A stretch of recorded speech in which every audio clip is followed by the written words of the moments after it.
Today we're dousing the flames of the world's most fiery celebrity chef, Gordon Ramsay. This week marks the return of his hit series, Kitchen Nightmares, where Chef Ramsay does his best to train, inspire, and rehabilitate failing restaurants. Except, there's one problem with the formula: Chef Ramsay himself. You see, when you crunch the numbers, Ramsay's track record is not that great. And I'm not talking about the restaurants on his show, I'm talking about the ones that he opens that bear his name in real life. Gordon Ramsay, more like Gordon Shamsay, nailed it. Hello Internet, welcome to Food Theory, the channel that knows how to properly cook a scallop. If the intro didn't make it clear enough to you, today we're talking about the king of the censor, the sultan of the swear, the Michelin star maestro himself, Chef Gordon Ramsay. You know, the guy that just goes around calling everyone an idiot sandwich. What are you? An idiot sandwich. Fun fact, by the way, that iconic idiot sandwich clip isn't actually from one of his shows, it was from a late night skit that was parodying his shows, so reality ain't that far off. Is there anything today that I ate that wasn't microwaved? You f***ing donut. Look at this. I swear to God, it's the kind of you'd expect Tiger Woods to tee off with. Look at it. Rubber, rubber, rubber! If you saute scallops in a non-stick pan, they won't stick. That's why it's called non-stick! Suffice it to say, if someone set up a swear jar at the Ramsay household, they'd be making millions. Anyway, when it comes to celebrity chefs, there aren't many people bigger than the good old Gordo. He's earned himself an astounding 17 Michelin stars over the course of his career, and his colorful language has spawned a TV empire that's brought us hits like Hell's Kitchen, Masterchef, and the F Word. And I'm not censoring that is just the name of the show. And most of these are still going strong. Masterchef is on its 13th season, Hell's Kitchen is gearing up for number 22, and his newest one, Next Level Chef, just got renewed for 2 more seasons. And the entire concept of that is chefs in elevators. Really? Traditional TV, this is what you're okaying at this point? All I want is a game show, man. But of all the shows, the one that's always been nearest and dearest to my heart is Kitchen Nightmares. See, instead of screaming and yelling at semi-professional chefs for the lamb sauce, Where's the lamb sauce? Kitchen Nightmares has Ramsay visiting struggling restaurants in the hopes that he can turn them around, all while screaming and yelling. You stuck-up precious little... Like a lot of great shows, it originally started off as a British series, quickly became a hit, and then it got its own American spin-off with just a few simple changes. See if you can spot the difference. Richie's got a lot on his plate, so I'm staying in the kitchen to help him. You run a of the kitchen yourself. No, okay? no. Off. I know, the cultural difference is incredibly subtle. But now, after nearly a decade of being off the air, Kitchen Nightmares is finally coming back tomorrow for its long-awaited 8th US season. But one question still hovers over the shadow of the show. Where are the restaurants now? Does Gordon actually succeed in helping these guys in the long term? Sure, the episodes are a fun watch, but is he actually serving up any useful information for the owners and workers whose livelihoods are literally on the line? And how does Gordon's hit rate compare to the restaurant business writ large? Is he better than just random chance? So season your skillets, grab your aprons, and get the YouTube censors ready, loyal theorists, as we go mano-a-mano with one of the biggest names in food. Oh, he's gonna roast me on TikTok after this one, isn't he? Hold on a minute. What's that stupid decoration on there? Looks like a skid mark from a granddad's underpants. Over the course of the entire Kitchen Nightmares series, Gordon attempts to save over 100 restaurants, and they all tend to follow a very similar formula: delusional owners, disgusting kitchens, and terrible food. That's the sushi pizza. It's rice, salmon, crab, and mayonnaise, some cheese. Wow. That is rancid. But despite the challenges, Chef Ramsay would come in, help retrain the staff, update the menu, and sometimes just straight up change the entire branding. So, did those remedies work? Let's start by looking at the original British run of the show. Running for 5 seasons, or series as the Brits call them, along with a couple of special episodes, Gordon Ramsay visited a total of 28 restaurants. So now, nearly 2 decades after the British show ended, let's play a little guessing game. How many of those 28 do you think should still be open for you to consider it a success for Gordon? Half? A quarter? Well, whatever you guessed, you're probably wrong. Only 5 of the 28 restaurants that Gordon visited in the original British version of the show are still open today. In fact, a whopping 59% of, quote, saved locations closed within a year of their episode airing. Chef Ramsay did such a bad job that some permanently closed before the episode could even air. All in all, over 2/3 of the British restaurants featured on the show closed within 3 years. Of course, that's not exactly the biggest sample size. For that, we gotta go to the place where everything is bigger, the good old US of A. Inevitably, at some point in each episode, Ramsay would get into a shouting match with either the owner or the chef. Look at the mess of this place. It's ridiculous. Someone f***ing man up! But did any of that tough love equate to better outcomes for our American entrepreneurs? Short answer, no. Long answer, no.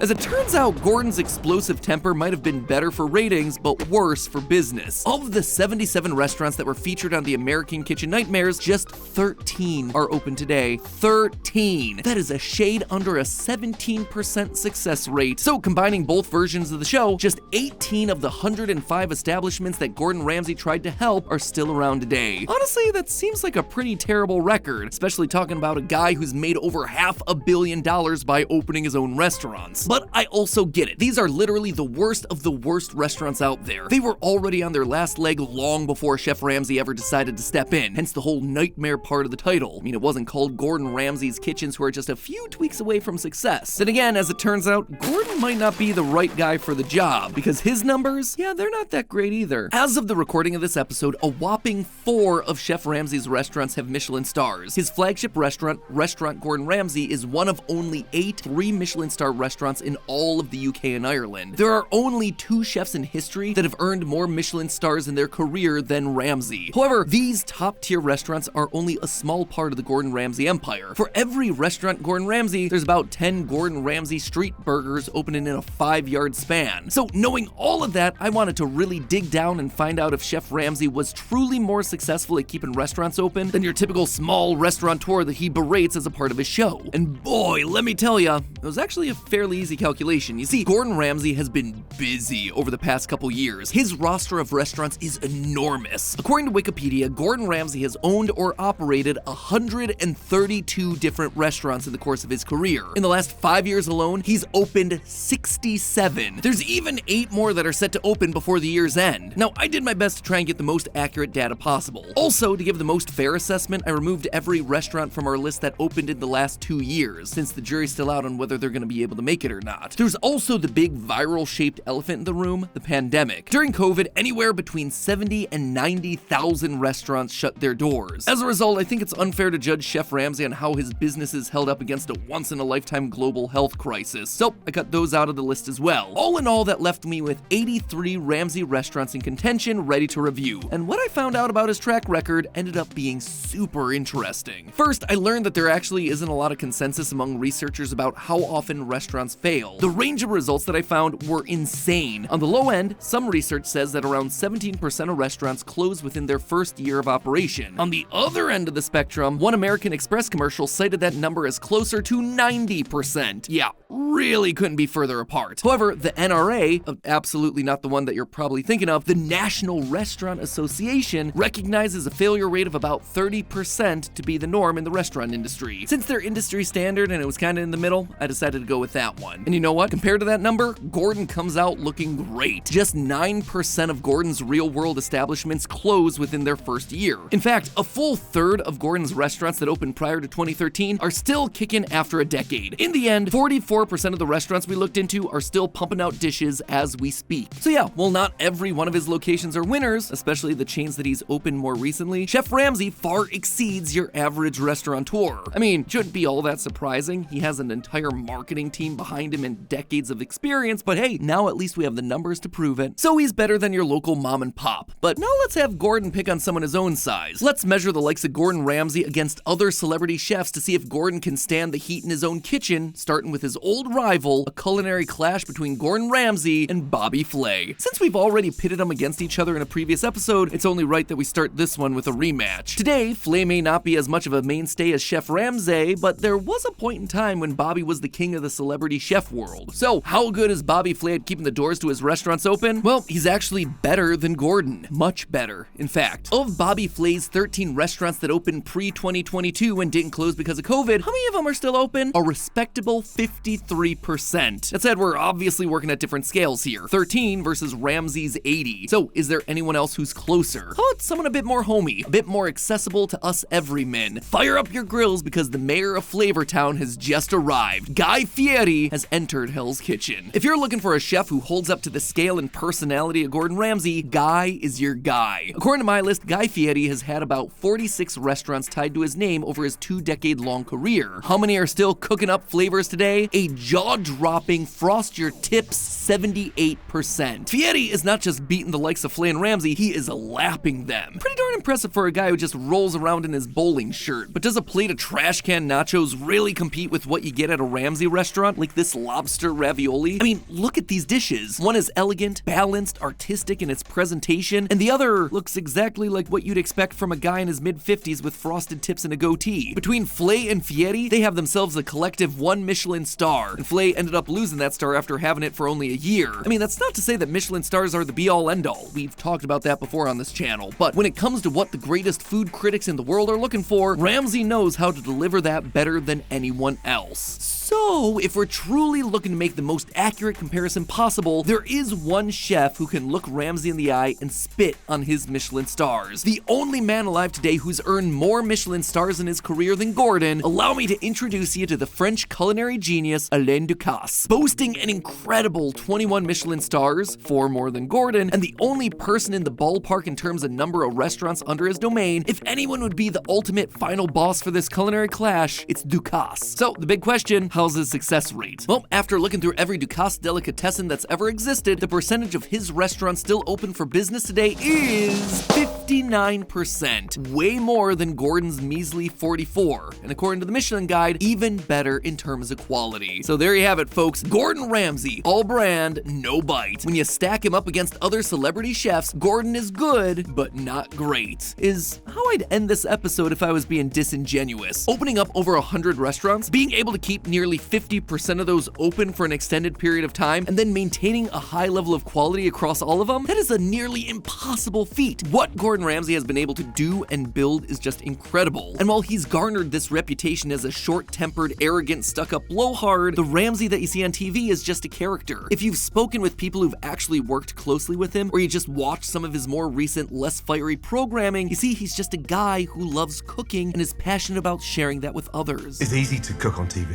There's talented producers, there's editors, and there's all sorts of things that make you look good. You know, before any TV came anywhere near my career, I'd mastered my craft. Gordon Ramsay didn't get to where he was just by screaming in front of a camera. He got there through practice and experience. It's as if all he knows is fine dining and breathing. Even though there might be a couple out there who are better in the numbers, nothing can truly take away his pure mastery of the craft. If only he could figure out how to make a proper grilled cheese sandwich. A Romano with pepperberry and Asiago. And the secret behind this grilled cheese is a little bit of kimchi. Yeah, I think I'll be sticking to my Kraft cheese squares and store brand white bread. Who's the idiot sandwich now there, Gordo? But hey, that's just a theory. A food theory. Bon appetit.